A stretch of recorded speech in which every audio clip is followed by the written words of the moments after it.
Hi guys, how's it going? Nice sunny day here in Tenerife, although it is a little chilly and obviously windy. Hopefully this audio is going to turn out alright, but we'll see about that. So we've been having some problems with the solar for a while actually. I've got 400 watts of solar panel on the roof, 400 watt panels, and we've not been getting anywhere near that sort of reading. So I went up there, tested them, and one of the panels was reading 3 volts while the rest are reading 15. So naturally I took that panel off. I've reconfigured the solar panels to try and get a bit more out of them, and it is better. This is what we're getting midday to 2 o'clock, sun on the top of the sky, and that's what we're getting through.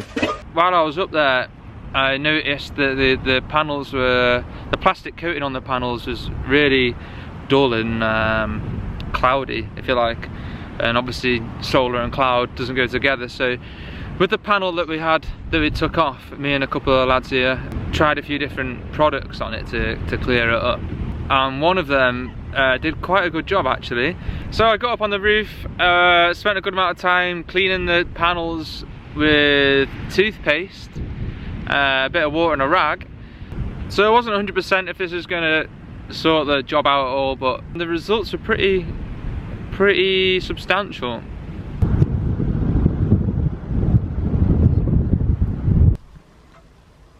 Look at that, quite the difference. Oh yeah. So as you can see guys, it actually worked pretty well. I got nearly double the amount of watts through. And I tested these both at the same time of day on a clear day, so it was a fair test.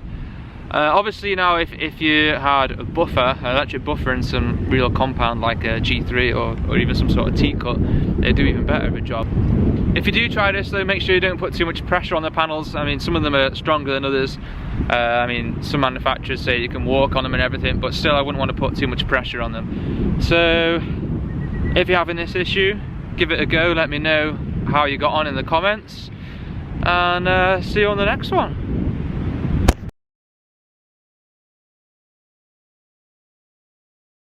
It's the 28th of October, which means it's Halloween in a few days, and shameless plug, if any of you are into vegan food or even just Halloween party food, check out Marcela's video because she just put up some awesome recipes that she did last week. Link below. Alright guys, thanks for watching. I hope you liked it. If you did, give us a thumbs up, subscribe if you haven't already, and ding my bell because you won't even know if I've uploaded a video otherwise. Cheers guys, see you on the next one.